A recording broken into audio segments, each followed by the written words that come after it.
لله نحمده ونستعينه ونستغفره ونعوذ بالله من شرور أنفسنا ومن سيئات أعمالنا من يهده الله فلا مضل له ومن يضلل فلا هادي له وأشهد أن لا إله إلا الله وحده لا شريك له وأشهد أن محمدا عبده ورسوله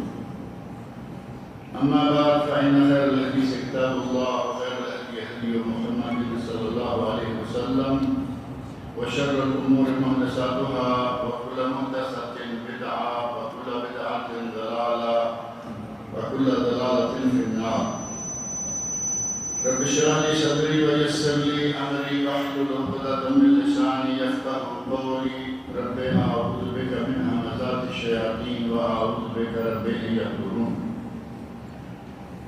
بسم الله الرحمن الرحيم. عن عمر بن الخطاب رضي الله تعالى عنه قال سمعت رسول الله صلى الله عليه وسلم يقول إنما الأعمال بالنيات وإنما لكل امرئ ما نوى.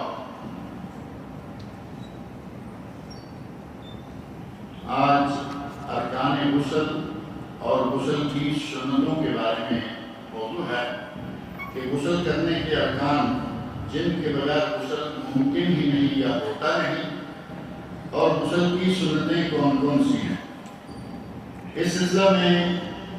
ارکان غسل میں سے پہلا اور اہم ترین غسل نیت ہے، اور نیت کے بارے میں صحیح بخاری شریف اور صحیح مسلم اسی طرح حدیث کی دیگر کتب میں نبی اکرم صلی اللہ علیہ وسلم کا ایک مشہور ارشاد ہے انما الاعمال بالنیات، اور میرا خیال ہے کہ اکثر لوگوں کو یہ زبانی بھی یاد ہے کہ عملوں کا دار و مدار نیتوں پر ہے، اور یہ حضرت عمر فاروق رضی اللہ عنہ سے مروی ارشاد نبوی ہے، جس میں فرماتے ہیں کہ میں نے نبی صلی اللہ علیہ وسلم کو یہ فرماتے ہوئے سنا انما الاعمال بالنیات، عملوں کا دار و مدار نیتوں پر ہے، وانما لکل امرئ ما نوى، اور ہر شخص کو وہی ملے گا جس کی اس نے نیت کی۔ اب غسل کی نیت ہے تو غسل ہو جائے گا، وضو کی نیت ہے وضو ہو جائے گا، ہجرت کی نیت ہے لوجہ اللہ، اللہ رسول کے لیے اپنے وطن کو چھوڑ کر کسی دوسرے وطن میں جانے کی نیت ہے، وہ ہجرت اللہ ہوگی۔ اور اگر کسی نے اپنے ذریعہ معاش کے لیے روزی روٹی کے لیے کسی بلد کا سفر کیا تو وہ ہجرت نہیں ہوگی، ہجرت اللہ نہیں ہوگی، روٹی روزی کے لیے ہجرت شمار کی جائے گی۔ فرمایا کہ جس نے جو نیت کی اسے وہی مل گیا، کیونکہ نیتوں کا دار و مدار، عملوں کا دار و مدار نیتوں پر ہے۔ یہ نیت کرنا پہلا رکن ہے غسل کا، اور نیت کے بارے میں جو ہمارے یہاں پاک و ہند کے ماحول میں بنگلہ دیش میں مروج ہے کہ ہر کام کے لیے الفاظ میں بھی باقاعدہ نیت ہوتی ہے۔ جیسے نماز کے لیے ہمارے یہاں بڑا مشہور ہے چار رکعت سن فرض فرض، نبی اکرم صلی اللہ علیہ وسلم سے ثابت نہیں ہے۔ خلفائے راشدین چاروں کسی سے ثابت نہیں ہے۔ صحابہ کرام 1,50,000 کے قریب صحابہ کرام کسی سے بھی یہ ثابت نہیں ہے۔ اور تو اور ائمہ اربعہ جن کو ہم سب مانتے ہیں، امام ابو حنیفہ رحمۃ اللہ علیہ، امام مالک رحمۃ اللہ علیہ، امام شافعی رحمۃ اللہ علیہ، امام احمد بن حنبل رحمۃ اللہ علیہ، چاروں میں سے کسی سے بھی یہ ثابت نہیں ہے کہ نماز سے پہلے یہ کہنا ضروری ہے، لیکن ہمارے یہاں بروج ہے۔ اسی طرح وضو کرنے کی نیت، اسی طرح یہ غسل کی نیت، اور اسی طرح وضو کے دوران ایک ایک عضو کو دھونے کے لیے الگ الگ دعائیں، یہ ساری کی ساری بعد میں ایجاد کی گئی چیزیں ہیں۔ نیت دل کا عمل ہے، دل کا فعل ہے۔ آپ کے دل میں آ گیا کہ میں اب غسل کرنے لگا ہوں، آپ کا غسل ہو گیا۔ جیسا کہ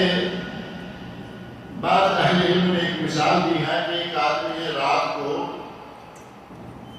اپنے ٹائم پیس میں یا موبائل میں کسی میں ریمائنڈر لگا دیا کہ مجھے 3 بجے اٹھنا ہے، کھانا کھانا ہے اور صبح روزہ رکھنا ہے۔ ریمائنڈر لگا دیا، دہی، لسی، جوس، یہ وہ سب تیار کر کے رکھ دیا، جو کچھ کھانا ہے سحری کے وقت وہ بھی تیار کر لیا۔ تو اب سحری کھاتے وقت یہ کہے کہ میں سحری کھا رہا ہوں تاکہ میں صبح کا روزہ رکھوں، نبی صلی اللہ علیہ وسلم سے یہ ثابت نہیں۔ آپ نے جو کچھ شام کو سونے سے پہلے کیا ہے وہ سارا نیت کے اوپر دلالت کرنے والی چیز، وہی معاملہ ہے کہ آپ غسل کرنے جا رہے ہیں، دل میں یہ آپ کی نیت ہونی چاہیے، اور نیت کے بغیر کوئی کام نہیں ہوتا۔ یہ کہنا کہ نیت کوئی چیز نہیں، یہ نہیں، نیت بہت اہم ہے، ہر کام میں بنیاد نیت ہے، لیکن الفاظ کے ساتھ جن چیزوں کی ثابت ہے ان کی کریں، جن کی ثابت نہیں ہے ان کی نہ کریں۔ حج کے موقع پر نیت کرنا ثابت ہے۔ ایک حدیث بڑی مشہور ہے، حدیث شبرمہ رضی اللہ تعالیٰ عنہ۔ نبی صلی اللہ علیہ وسلم نے ایک صحابی کو سنا، وہ کہہ رہے ہیں اللہم لبیک عن شبرمہ، اے اللہ میں شبرمہ کی طرف سے حج کرنے آیا۔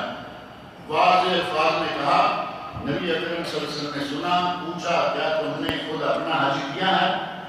تو انہوں نے کہا نہیں۔ فرمایا حج عن نفسک ثم حج عن شبرمہ، پہلے اپنا حج ادا کرو،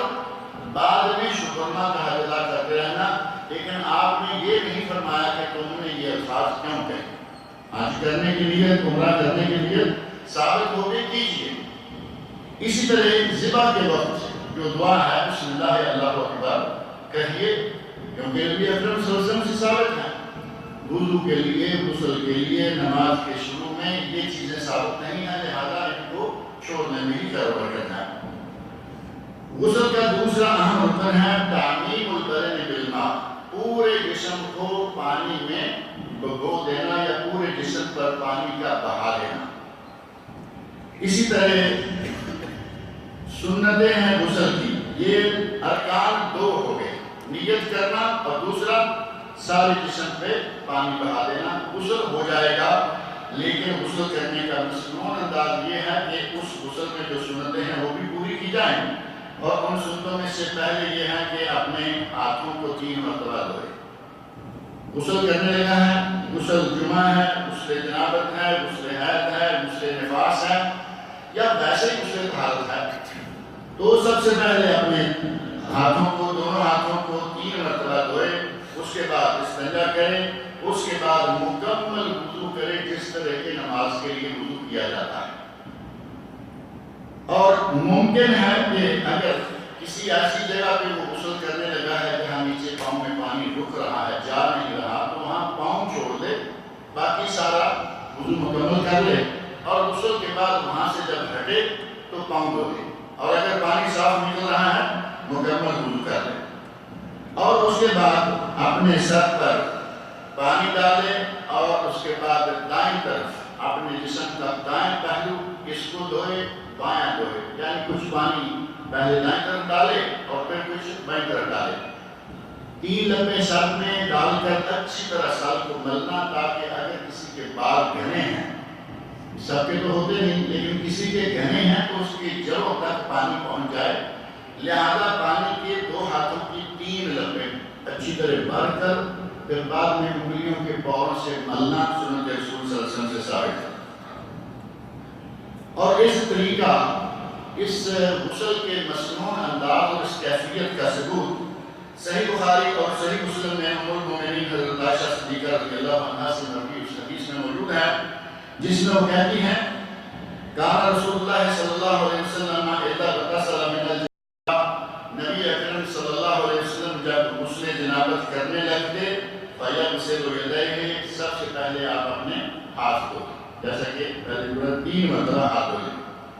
ثم یفرغ بیمینہ علی شمالہ فیغسل فرجہ، پھر دائیں ہاتھ سے بائیں ہاتھ پر پانی ڈالتے اور استنجا فرماتے،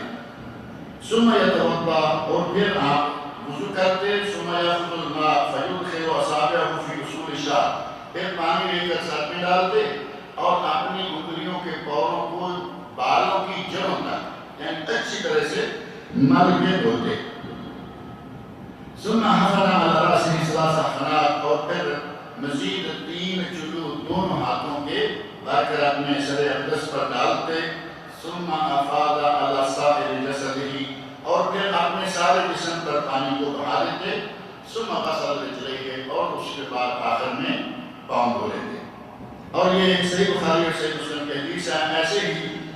ایک حدیث حضرت ابن عباس رضی اللہ عنہما سے مروی ہے، جس میں اصل ان کی خالہ حضرت میمونہ رضی اللہ عنہا راویہ ہیں۔ حضرت میمونہ نبی اکرم صلی اللہ علیہ وسلم کی زوجہ محترمہ ہیں اور حضرت ابن عباس رضی اللہ عنہ کی خالہ ہیں۔ وہ بیان کرتی ہیں وَضَعْتُ لِلنَّبِيِّ صلی اللہ علیہ وسلم مَاءً لِلْغُسْلِ، میں نے نبی صلی اللہ علیہ وسلم کے لیے غسل کرنے کا پانی رکھا، فَغَسَلَ يَدَيْهِ مَرَّتَيْنِ أَوْ ثَلَاثًا، نبی صلی اللہ علیہ وسلم نے 2 مرتبہ یا 3 مرتبہ اپنے ہاتھوں کو دھویا۔ ثُمَّ أَفْرَغَ عَلَى شِمَالِهِ، پھر آپ نے دائیں ہاتھ سے بائیں ہاتھ پر پانی ڈالا، فَغَسَلَ مَذَاكِرَهُ، اور استنجا فرمایا، ثُمَّ مَسَحَ يَدَهُ بِالْأَرْضِ، پھر آپ نے بائیں ہاتھ کو زمین پر رگڑا۔ اب زمین کھردری، ریت ہے، کنکریٹ ہے، کچھ بھی ہے، تو زمین پہ ہاتھ رگڑنے کا کوئی فائدہ ہوگا؟ آج جیسے ہمارے یہاں ٹائل لگی ہوئی ہوتی ہے، اس پہ ہاتھ رگڑنے سے کیا ہوگا؟ ایسے میں اگر کوئی پاؤڈر ہے، صابن ہے، کوئی بھی ایسی چیز ہے جس سے آپ اس ہاتھوں کی صفائی کر سکتے ہیں، وہ اچھی طرح سے صفائی کر لیں تاکہ ہاتھ میں کسی قسم کی کوئی علائش باقی نہ رہ جائے۔ ثم مضمض واستنشق، استنجا سے فارغ ہو کر ہاتھ کو زمین پر رگڑ کر مل کر اس کے بعد آپ نے کلی فرمائی اور ناک میں پانی ڈالا، وغسل وجهه ويديه، اپنا چہرہ مبارک دھویا اور اپنے ہاتھوں کو کوہنیوں تک دھویا۔ ثم افاض على جسده، اس کے بعد اپنے جسم اطہر پر آپ نے پورے پر پانی ڈھونڈے دیا۔ ثم تحول من مكانه، پھر جس جگہ پر آپ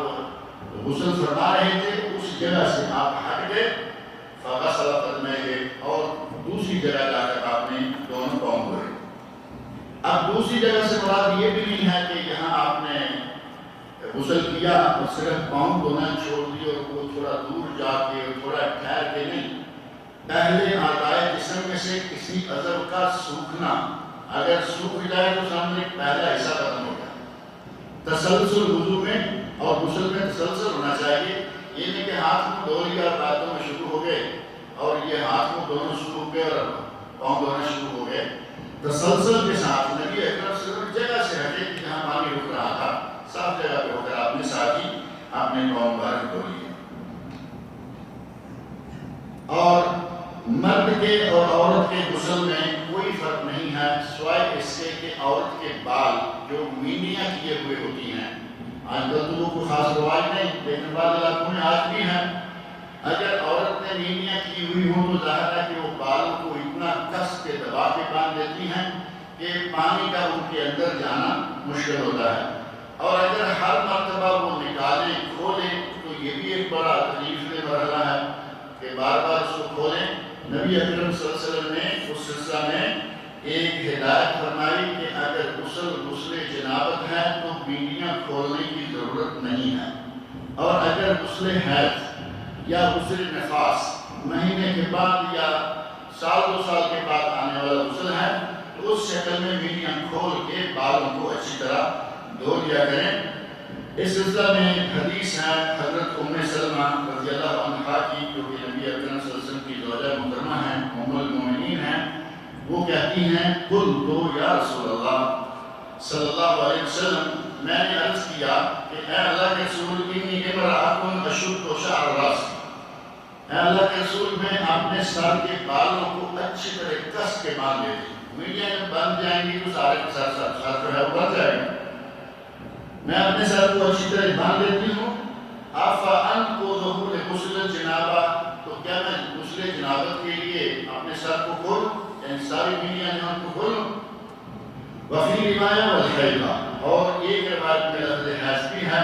قال لا، نبی اکرم صلی اللہ علیہ وسلم فرمایا نہیں، غسل جنابت کے لیے انما یکفیک ان تحفی علی راسک ثلاث حسیات، تمہارے لیے کافی ہے کہ اپنے دونوں ہاتھوں کے چلو بھر کر 3 مرتبہ سر کے اوپر ڈالو اور اچھی طرح سر کو بھگو دو، تمہارے لیے اتنا کافی ہے، میڈیوں کو کھولنے کی ضرورت نہیں ہے۔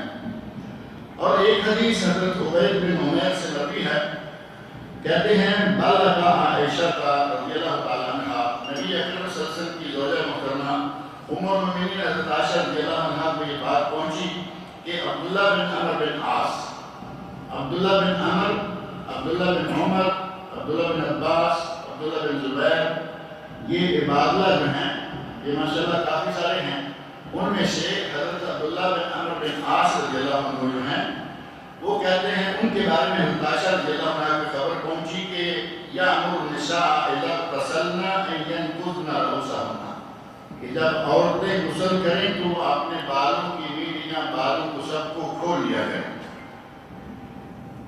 تو حضرت عائشہ رضی اللہ عنہ نے کہا یا عجبا لابن عمر، ابن عمر کے لیے بھی تعجب ہے کہ وہ عورتوں کو کیا حکم دے رہا ہے، وَهُوَ يَأْمُرُ النِّسَاءَ إِذَا اغْتَسَلْنَ بِنَقْضِ رُؤُوسِهِنَّ، وہ کہتا ہے کہ عورتیں غسل کے وقت اپنے سر کے بالوں کی بیڑیوں کو سب کو کھولیں، وَمَا يَأْمُرُهُنَّ أَن يَحْلُقْنَ رُؤُوسَهُنَّ، وہ یہ حکم کیوں نہیں دیتا کہ عورتیں سر ہی مڈوا لیں، یعنی بندے ہوئے اتنے مضبوط بالوں کو کھولنے کا حکم دیتا ہے کہ لازم کھولیں، ہر مرتبہ کھولیں، اور پانی جو ہے وہ سر کی جلد تک پہنچائیں، تو وہ اس سے بہتر ہے کہ عورتوں کو حکم دے بال مڈواؤ، تاکہ انہیں یہ مشقت ہی نہ رہے کہ بال کھول رہے ہیں۔ لَقَدْ كُنْتُ أَغْتَسِلُ أَنَا وَرَسُولُ اللَّهِ صلی اللہ علیہ وسلم مِنْ إِنَاءٍ وَاحِدٍ، میں یہ ام المؤمنین حضرت عائشہ رضی اللہ عنہ کے الفاظ ہیں کہ میں اور نبی اکرم صلی اللہ علیہ وسلم ایک برتن سے غسل کرتے، وَمَا أَزِيدُ عَلَىٰ أَنْ أُفْرِغَ عَلَى رَأْسِي ثَلَاثَ إِفْرَاغَاتٍ، میں صرف اتنا کرتی تھی کہ 3 چلو پانی کے لے کر اپنے سر پہ ڈالتی اور سر کو بھگو لیتی، دھو لیتی، اس سے علاوہ بیڑیوں کو کھولنا، بالوں کو کھولنا اور پھر بالوں کو دھونا میں ایسا نہیں کرتی تھی۔ معنی یہ کہ نبی اکرم صلی اللہ علیہ وسلم کی موجودگی میں اگر یہ واجب ہوتا، ضروری ہوتا، تو آپ مجھے حکم دیتے کہ غسل کرنے کے لیے بیڑیاں کھولنا ضروری ہے، اور اگر عبداللہ بن عمر ضروری سمجھتے ہیں تو پھر عورتوں کو حکم دیتے کہ وہ اپنے سر کو ہی منڈوائیں۔ وَيُسْتَحَبُّ لِلْمَرْأَةِ، مرد کے غسل کے علاوہ عورت کے غسل میں ایک فرق یہ بھی ہے کہ اگر حیض یا نفاس کا غسل ہے تو وہ کوئی روئی کا تھوڑا سا ٹکڑا لیں اور اسے مسک، کستوری یا کوئی اچھی سی خوشبو لگائیں، ثم تطفئ بها اثر الدم، اور پھر اسے خون والی جگہ پر لگا لیں تاکہ وہ جگہ جو ہے وہ بدبو وہاں سے زائل ہو جائے۔ اور اس کے دلیل ام المؤمنین حضرت عائشہ صدیقہ رضی اللہ عنہا سے مروی وہ حدیث ہے جس میں وہ بیان کرتی ہیں ان اسماء سألت النبی صلی اللہ علیہ وسلم عن غسل المحیض، حضرت اسماء رضی اللہ عنہا نے نبی صلی اللہ علیہ وسلم سے حیض کے غسل کے بارے میں سوال کیا، فقال، تو نبی صلی اللہ علیہ وسلم آیا تاخذ احداکن ماءها وسدرتها فتطہر، تم میں سے کوئی جب غسل حیض، غسل نفاس کرنے لگے، یعنی بچے کی ولادت کے بعد والا یا حیض والا غسل کرنے لگے، تو وہ پانی لے، اس میں بیری کے پتے ڈالے، پانی، بیری کے پتوں والا پانی لے، فتطہر، اور اس کے ساتھ طہارت حاصل کرے، یعنی غسل کرے، فتحسن الطہور، اور اچھی طرح غسل کرے، ثم تصب علی رأسها، اور اس پانی کو اپنے سر پر بہائے، فتترکہ دلکا شدیدا، اپنے سر پر پانی ڈال کر سر کو اچھی طرح ملے، دلکا شدیدا یعنی صرف معمولی ملنا نہیں بلکہ اچھی طرح سر کو ملے، حتی تبلغ شؤون رأسها، یہاں تک کہ سر کے بالوں کی جڑوں کو پانی اچھی طرح سے پہنچ جائے، ثم تصب علیہ الماء، اور پھر اس کے اوپر باقی کا پانی ڈال لے، ثم تأخذ فرصة ممسكة تطهر بها، اور اس کے بعد مسک یا کستوری لگا ہوا روئی کا پھاہا لے اور اس کے ساتھ طہارت حاصل کرے۔ نبی اکرم صلی اللہ علیہ وسلم نے بڑے پیارے انداز سے اتنا کہا اور بات چھوڑ دی۔ حضرت اسماء رضی اللہ عنہ کو بات کی سمجھ نہیں آئی کہ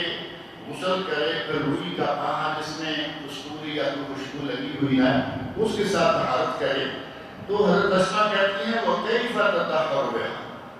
کہ خوشبو کے ساتھ عورت کیسے طہارت حاصل کرے، فقال، نبی اکرم صلی اللہ علیہ وسلم، سبحان اللہ، تطہرین بها،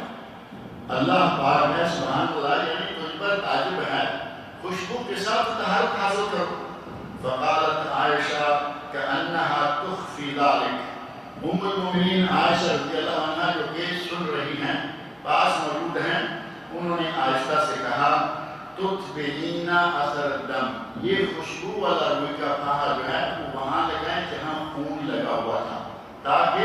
خون کی جو بدبو ہے وہ ختم ہو جائے۔ وسألت عن غسل الجنابہ، غسل جنابت کے بارے میں انہوں نے پوچھا، فقال لا تأخذ ماء فتطہر، پانی لے اور غسل طہارت حاصل کرے، فتحسن الطہور اور تبلغ الطہور، یعنی غسل جنابت اور غسل حیض اور غسل نفاس وہ دونوں ایک ہی قسم کے ہیں۔ کہتے ہیں کہ اچھی طرح طہارت حاصل کرے، ثم تصب علی رأسها، پھر اپنے سر پر پانی ڈالے، فتطلقه وتطلق شعر رأسها، ثم تفيض عليه الماء، اپنے سر پر پانی ڈالے، اچھی طرح سر کو ملے اور اس کے بعد اپنے سارے جسم پر پانی ڈال دے۔ فقالت عائشہ، حضرت عائشہ رضی اللہ عنہا فرماتی ہیں کہ نبی اکرم صلی اللہ علیہ وسلم نے جب یہ حدیث بیان فرمائی تو میرے ذہن میں یہ بات آئی کہ قریش کی عورتیں کتنی ہمت والی ہیں۔ نعم النساء، کہتی ہیں نعم النساء نساء الانصار، قریش کی انصار کی عورتیں بہت ہی اچھی ہیں۔ لم یکن یمنعہن الحیاء ان یتفقہن فی الدین، دین کے مسائل کو سمجھنے کے لیے سوال کرنے میں وہ ذرا بھی نہیں شرماتی تھی، یعنی مسائل دین ہیں، دین کے مسائل ہیں، حیض ہے، نفاس ہے، اللہ ہمیں یہ شرم والے مسائل رہتے ہیں، ان کو عام حالت میں تو ایسا تو کوئی نہیں کہ غریب بازار چلتے کرتے آدمی بیان کرتا رہے، لیکن جہاں ضرورت ہے انہیں بیان کرنا چاہیے۔ اور حضرت عائشہ رضی اللہ عنہا بڑی خوشی کا اظہار کر رہی ہیں انصار کی عورتوں پر، مدینہ منورہ کی لوگوں کی عورتوں پر، کہ وہ اتنی اچھی تھی۔ لم یکن یمنعہن الحیاء یتفقہن فی الدین، انہیں حیا اس بات سے نہیں روکتی تھی کہ وہ دین کے مسائل کو سمجھے۔ باقاعدہ نبی اکرم صلی اللہ علیہ وسلم سے سوال کیا کہ یا رسول اللہ میں کستوری لگی ہوئی روئی سے کیسے طہارت حاصل کروں، تفصیل کے ساتھ پوچھ کر علم حاصل کیا، سوال کرنے میں شرم محسوس نہیں کی۔ اور ام المؤمنین حضرت عائشہ صدیقہ رضی اللہ عنہا کی حدیث سے پتہ چلتا ہے کہ میاں بیوی اکٹھے غسل کر سکتے ہیں، جیسا کہ صحیح بخاری اور صحیح مسلم کی حدیث ہے۔ اب یہ مسئلہ بھی اسی طرح کے مسائل میں سے شمار کیا جا سکتا ہے جن کو شرط والے مسائل کہا جائے، لیکن چونکہ حدیث رسول ہیں، صحیح بخاری اور صحیح مسلم میں یہ موجود ہے۔ ام المؤمنین حضرت عائشہ رضی اللہ عنہا فرماتی ہیں كنت اغتسل انا ورسول اللہ صلی اللہ علیہ وسلم من اناء بینی و بینہ، میں اور نبی اکرم صلی اللہ علیہ وسلم ایک برتن سے غسل کیا کرتے تھے، فیبادرنی، اور آپ جلدی جلدی پانی لیتے حتیٰ کہ میں کہتی کہ میرے لیے بچھوڑ دیں، جبکہ ہم دونوں کا غسل جنابت ہوتا تھا۔ اور وضو اور غسل اگر عورت نے پہلے غسل کر لیا، آج تو وہ نوبت نہیں آنے والی کیونکہ آج شاور ہے، شاور کھولا پانی گیا، ٹب میں ہے تب بھی پانی گیا۔ یہ اس زمانے کی بات ہے جس زمانے میں پانی کی قلت تھی، ایک ٹب میں سے میاں یا بیوی دونوں میں سے ایک نہایا، اب ظاہر ہے کہ اس میں باقی جو آدھا ٹب باقی ہیں اس میں سے اب دوسرے نے نہانا ہے، تو وہاں مسئلہ پیش آتا تھا۔ آج تو پانی الحمدللہ وافر ہے، لیکن مسئلہ چونکہ قیامت تک کے لیے ہے، شریعت قیامت تک کے لیے ہے، نبی اکرم صلی اللہ علیہ وسلم کے عمل مبارک سے یہ مسئلہ بھی حل ہو گیا کہ پہلے بیوی نہا چکی ہے، بچے ہوئے پانی سے شوہر نہا سکتا ہے، پہلے شوہر نہا چکا ہے، بچے ہوئے پانی سے بیوی نہا سکتی ہے، اس میں کوئی حرج نہیں ہے۔ اور اس کا پتہ حضرت ابن عباس رضی اللہ عنہما سے نبی اس حدیث سے چلتا ہے جس میں وہ کہتے ہیں اغتسل بعض ازواج النبی صلی اللہ علیہ وسلم فی جفنہ، نبی صلی اللہ علیہ وسلم کی بعض بیویوں یعنی کسی بیوی نے، جیسے کہ ان کی خالہ ہیں حضرت میمونہ رضی اللہ عنہا، نبی صلی اللہ علیہ وسلم کی کسی بیوی نے ایک لگن سے غسل کیا، لگن پانی کا ٹب کہہ لیں، ٹب میں سے غسل کیا، فجاء النبی صلی اللہ علیہ وسلم لیتوضأ منها، نبی اکرم صلی اللہ علیہ وسلم تشریف لائے، آپ نے اسی ٹب سے وضو کرنا چاہا او یغتسل یا غسل کرنا چاہا فقالت له تو آپ کی اس زوجہ محترمہ نے فرمایا یا رسول اللہ اے اللہ کے رسول صلی اللہ علیہ وسلم انی کنت جنبا میں نے جنابت کی حالت میں اس پانی سے غسل کیا ہے میں جنابت سے تھی اور میں نے اس ٹب سے غسل کیا ہے فقال رسول اللہ صلی اللہ علیہ وسلم تو نبی اکرم صلی اللہ علیہ وسلم آیا ان الماء لا یجنب تم تو جنابت سے تھی لیکن پانی تو جنابت سے نہیں ہو گیا قیامت تک کے لیے مسئلہ واضح کر دیا کہ بچا ہوا پانی جو ہے اگرچہ اس میں چھینٹا جاتا ہے سارے ادھر نہا رہے ہیں ادھر کا پڑا ہے ہر حال میں چھینٹا کوئی نہ کوئی جائے گا فرمایا کہ پانی پر جنابت کا کوئی اثر نہیں ہوگا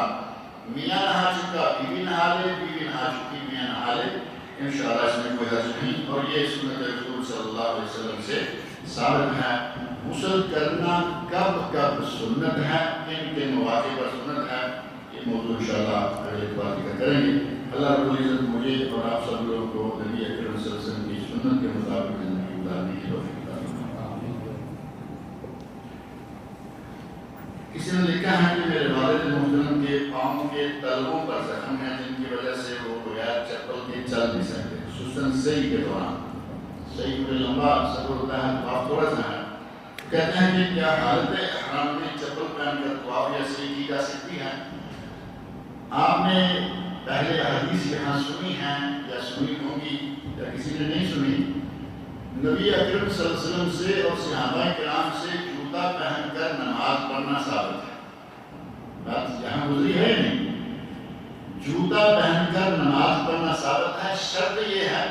کہ جوتا صاف ستھرا ہو اب جوتا آپ لائے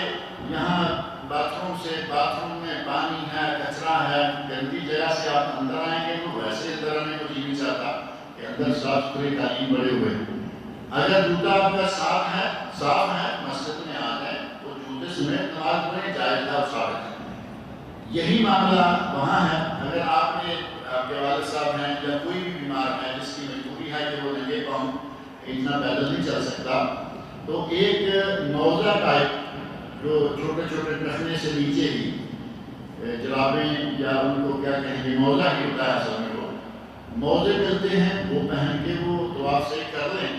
اور اگر نہیں کوئی چپل وغیرہ پہننا ہے نئی چپل خریدیں حرم کے دروازے پہ جا کے پہنیں تاکہ راستے سے گلی سے کوئی کسی قسم کے علاج سے نہ لگے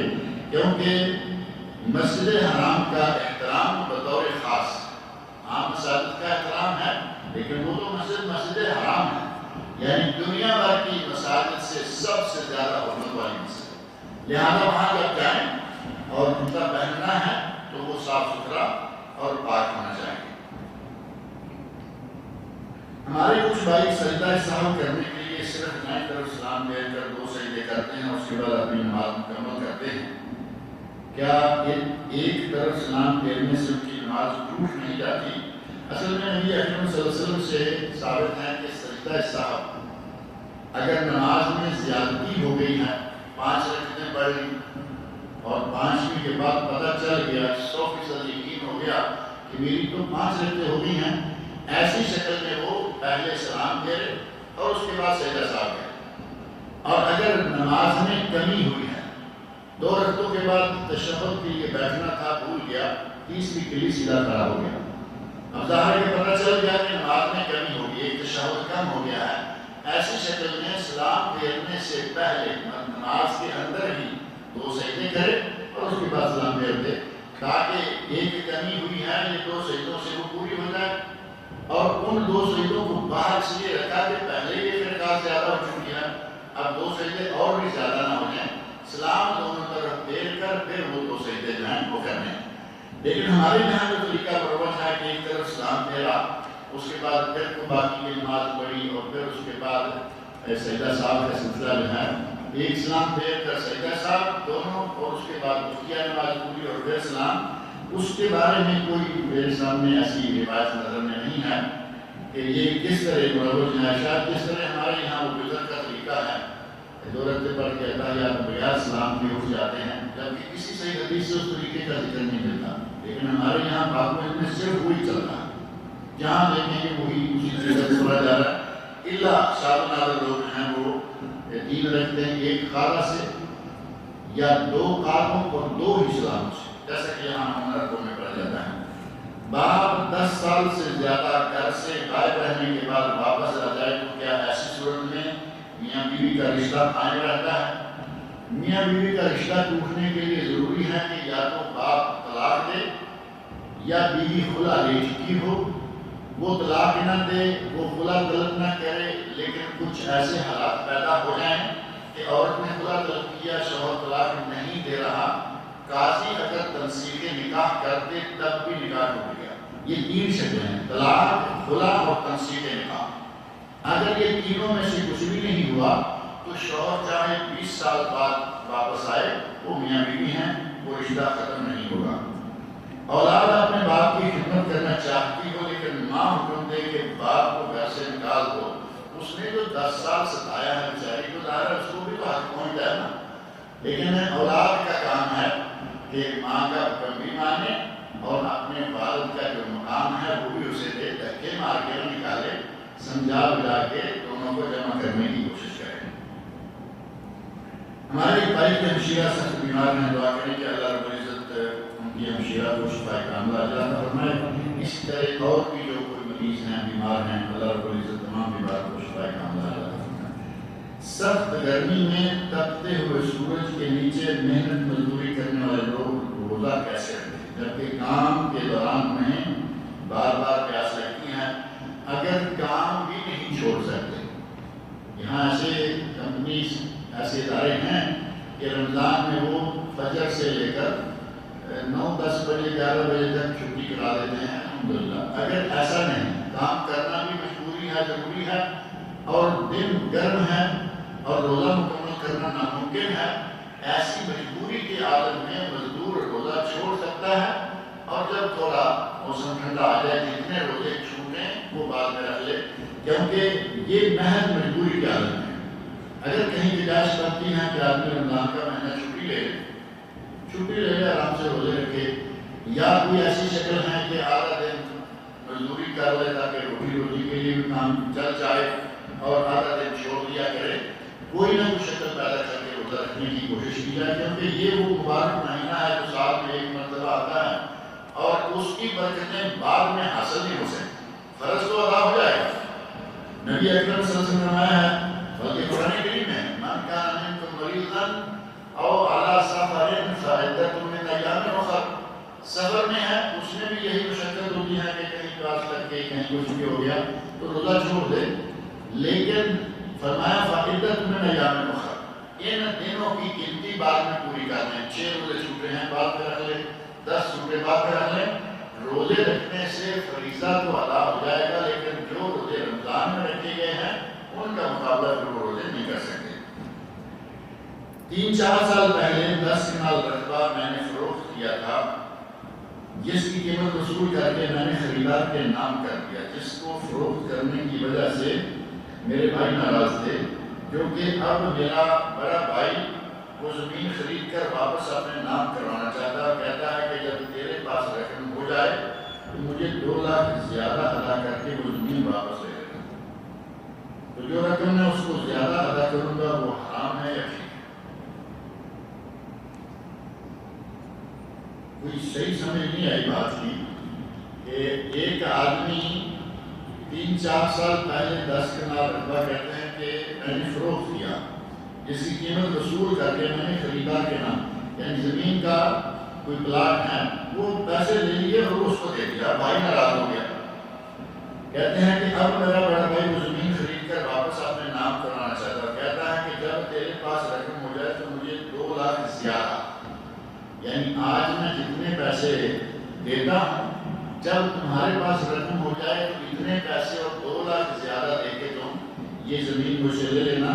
اگر تو یہ طے کر لیتا ہے 2 لاکھ زیادہ دے کے زمین لے لینا تو یہ سود ہو جائے گا، اور اگر یہ سودا کرتا ہے کہ جتنے کے میں آج دے رہا ہوں اتنے ہی دے دو تو یہ احسان ہو جائے گا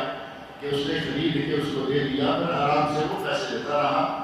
اور دوسری شکل جو ہے وہ سود والی ہے، یا پھر یہ ہے کہ میں آج خرید رہا ہوں، نیت تیرے لیے خریدنے کی ہے، جب پیسے ہوں گے تو تم نے مجھے ادا کر دینے ہیں، لیکن میں پیسے دوں گا جن دنوں تم پیسے دو گے ان دنوں کی مارکیٹ ویلیو کے حساب سے، تو پھر بھی جائز ہے۔ دو صورتیں جائز ہیں، تیسری جو ہے وہ صحیح نہیں ہے، اس سے بچنے کی کوشش کریں۔ اللہ رب العزت مجھے اور آپ سب لوگوں کو نیک عمل کی توفیق عطا فرمائے۔